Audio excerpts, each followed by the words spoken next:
मंडळी नमस्कार. आपले खेळीचे पाहुणे त्या दिवशी आले होते खेळीचे पाहुण्यानंतर देवाचा तालुका तर त्यांनी आज मुलीला औषध घेतले करायला लागले. त्याच्यानंतर मुलाला मग खड्याचा प्रॉब्लेम होता. तर त्यांनी आता 4 दिवसापूर्वी औषध नेलं होतं. तर किती फरक पडला ते सांगतात. आता त्यांनी आणखी एक डोस घेतलेला आहे. मुलाचं किती बरं लागलं त्यांच्या आता आमच्या मुलाला आम्ही 12 एमचा खडा होता किंवा सांगितलं ज्यावेळेस आपलं औषध चालू केलं त्या दिवसापासून दुसऱ्या दिवसापासून त्याला एकदम 90% फरक पडला.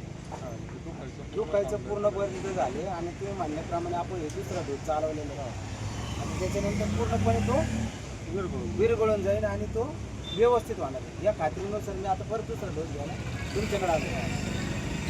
मी पण थोडं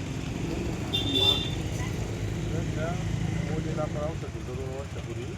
त्यांचे पण 12 किती एमचे खडे 6 MM 8 MM 6 एमचे खडे होते.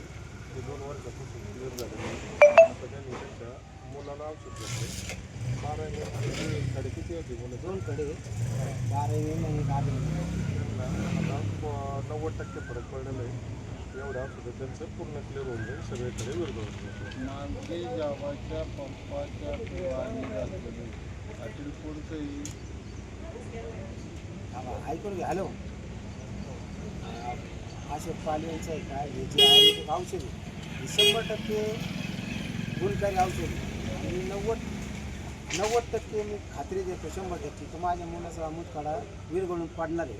हे शेवटचं औषध आहे 4 दिवसात.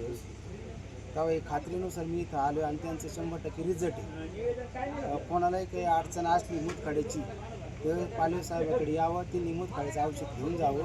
हे 100% हमी देतो. मी सुद्धा देतो आणि प्रकाश दादा वायरकर खेडले परमानंद तालुका नेवासा जिल्हा अहिल्यानगर. नमस्कार.